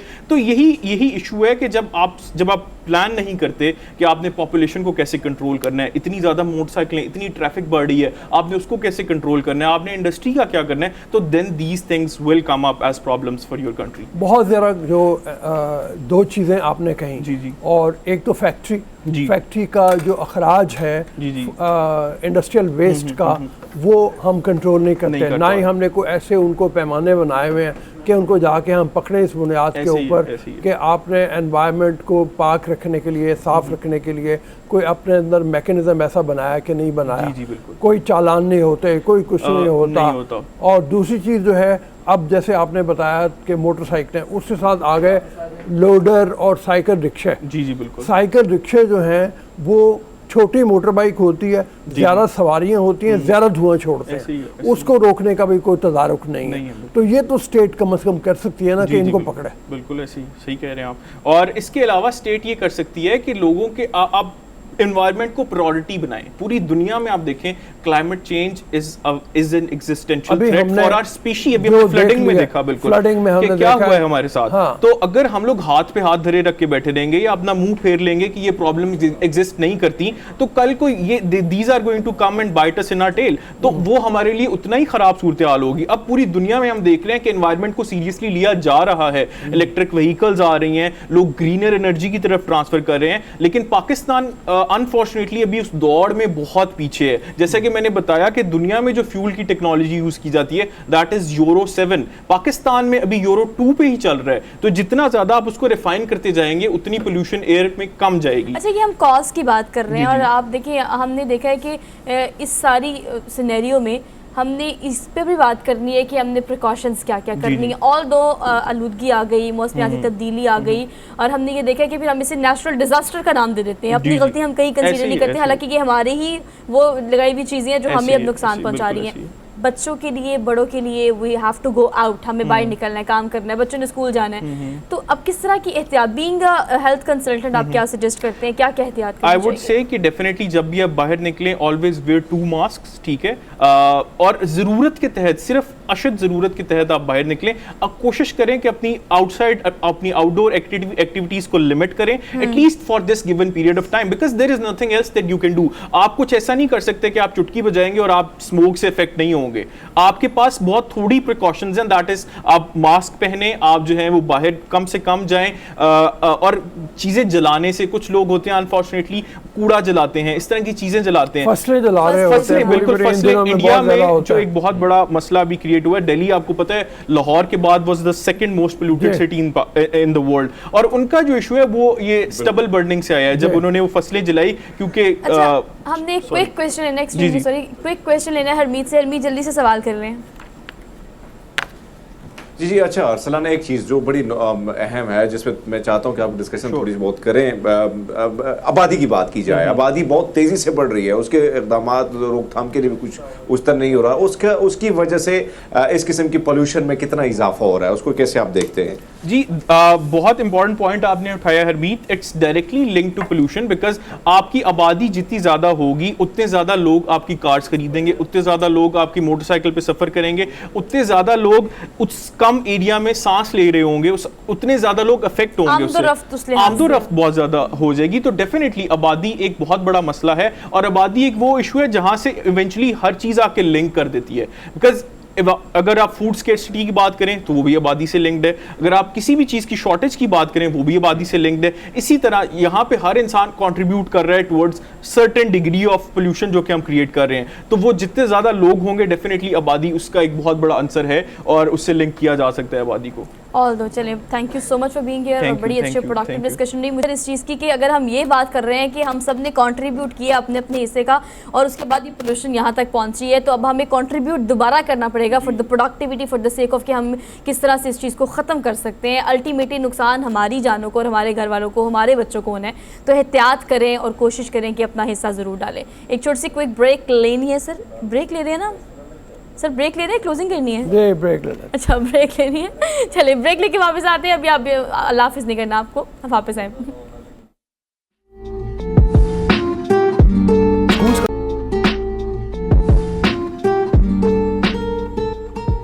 जी, welcome to the show. After the break हम आपको आगाज़ से ही बताते चले गए आज के मैच के हवाले से जो न्यूजीलैंड और पाकिस्तान का हुआ। ट्राई नेशन सीरीज़ का आज खात्मा हुआ।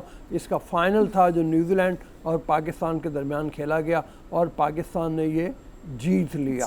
ये बुनियादी तौर पे एक तरबियत भी थी पाकिस्तान की, इस लिहाज से टेस्ट भी था इस चीज़ का कि वो ये देखे कि उसके बॉलर्स कैसा परफॉर्म करेंगे, उसकी बैटिंग लाइन में क्या खामियां हैं, उनको कैसे दूर किया जाए वर्ल्ड कप से पहले। ये आखिरी दौरा था, आखिरी तैयारी थी जिसके मरहले हमने देखे हैं। हम इसके बारे में बात करेंगे अब कि पाकिस्तान की तैयारी कैसी रही, पाकिस्तान की ये जो कोशिश है कितनी कामयाब हो सकती है, पाकिस्तान को किन किन खामियों के ऊपर तवज्जो करके तब्दील करना चाहिए उनको और उनको बेहतर बनाना चाहिए अगर उसको वर्ल्ड कप में कोई बेहतर पोजीशन लेनी है। पूल काफ़ी टफ है पाकिस्तान का, उसमें बड़ी धड़ल्लेदार टीमें मौजूद हैं, तो उसमें पाकिस्तान क्या स्टैंड करता है, कहाँ स्टैंड करता है, इस हवाले से भी बात करेंगे। अहमद कुरैशी स्पोर्ट्स एनालिस्ट हैं हमारे साथ मौजूद, तो अहमद कुरैशी से बात करते हैं। अस्सलाम वालेकुम अहमद, कैसे देखते हैं आप आज की विक्ट्री को? आज के ट्राई सीरीज को जी, आज की ट्राई सीरीज को आपने देखा, आज का मैच भी देखा, तो सबसे पहले तो इसी पे आ जाएं कि पाकिस्तान की खामियां क्या लग रही हैं जिन पे पाकिस्तान को तवज्जो देने की ज़रूरत है। रऊफ साहब, खामियां तो पर्टिकुलरली एक ही खामी है जिसके हवाले से काफी अच्छे से बात की जा रही है। Last year T20 world cup के बाद से वो खामी उभर के सामने आनी शुरू हुई और वो मिडिल ऑर्डर है हमारा। अनफॉर्चुनेटली लगातार जो है मिडिल ऑर्डर हमारा स्ट्रगल कर रहा है, चाहे वो किसी भी टीम के अगेंस्ट हो, और मेरे ख्याल में ये एक ऐसी खामी है कि जिसका खमियाजा अल्लाह ना करे हमें भुगतना पड़े वर्ल्ड कप में, लेकिन भुगतना पड़ सकता है। बॉलिंग की अगर हम बात करें तो ओवरऑल बॉलिंग हमारी दुनिया में मेरे ख्याल में इस वक्त टॉप लेवल की है। जो मेजर एक मसला है हमारा वो हमारे मिडिल ऑर्डर ही है।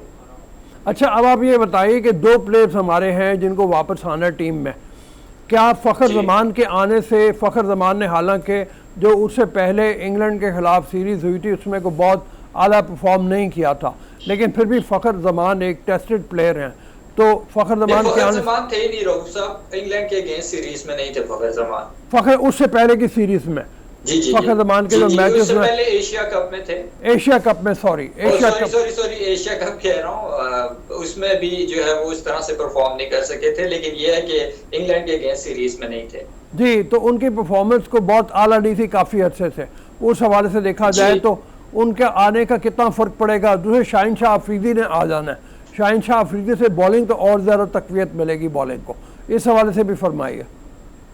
जी रऊफ साहब, जो बॉलिंग की अगर मैं पहले बात करूं तो डेफिनेटली शाहीन शाह अफरीदी के वापस आने से जो पाकिस्तान का बॉलिंग यूनिट है वो काफ़ी हद तक स्ट्रॉन्ग होगा। और ऑलरेडी अगर हम देखें तो नसीम शाह ने बड़ी ब्रिलियंट बॉलिंग की, हारिस रऊफ बड़े ज़बरदस्त अच्छे टच में हैं, ख़ासतौर पे एशिया कप में और इंग्लैंड के अगेंस्ट जो सीरीज़ हुई। शाहीन के आने से मजीद बॉलिंग यूनिट जो है हमारा स्ट्रॉन्ग हो जाएगा। शाहीन और नसीम का ये है कि इनकी जो इन स्विंग और आउट स्विंग की एबिलिटीज़ हैं वो काफ़ी हद तक जो है वो ज़बरदस्त है। दुनिया में मेरा नहीं ख्याल कि कोई और बॉलर किसी और मुल्क के होंगे, right arm left arm combination होगा बॉलर्स का जो जिनकी इन स्विंगिंग और आउट स्विंगिंग एबिलिटीज जो हैं वो इतनी ज़्यादा एक्यूरेट होंगी। फ़खर ज़मान की जहाँ तक आपने बात की, देखिए फ़खर ज़मान एक इम्पैक्ट प्लेयर हैं और जो इम्पैक्ट प्लेयर होता है वो usually it's kind of x factor player जो किसी भी टाइम जो है वो अपनी इनिंग से जो है मैच बिल्कुल साइड पे कर सकता है। बिल्कुल आपने ठीक कहा कि अनफॉर्चुनेटली फ़खर ज़मान पिछले काफ़ी अरसे में जो है वो आउट ऑफ द फॉर्म है। उसके बाद फिर उनको इंजरी के कुछ मसाइल थे, अभी वो टीम में वापस आए हैं। देखिए फ़खर ज़मान की जगह शान मसूद को डाला गया। मैं खुद इस हवाले से बात करता रहा कि शान मसूद को डालना चाहिए क्योंकि इंग्लैंड में उन्होंने जब काउंटी क्रिकेट वगैरह खेली उनका काफ़ी अच्छा रिकॉर्ड था, डर्बेशायर की तरफ से वो कप्तानी भी कर चुके थे। तो मेरा ये ख्याल था कि क्योंकि तकरीबन उसी तरह की कंडीशंस होंगी ऑस्ट्रेलिया में वेदर के अलावा बाउंसी कंडीशंस होंगी, तो शाह मसूद को कंसीडर करना चाहिए, लेकिन अनफॉर्चुनेटली वो भी इम्प्रेस नहीं कर सके।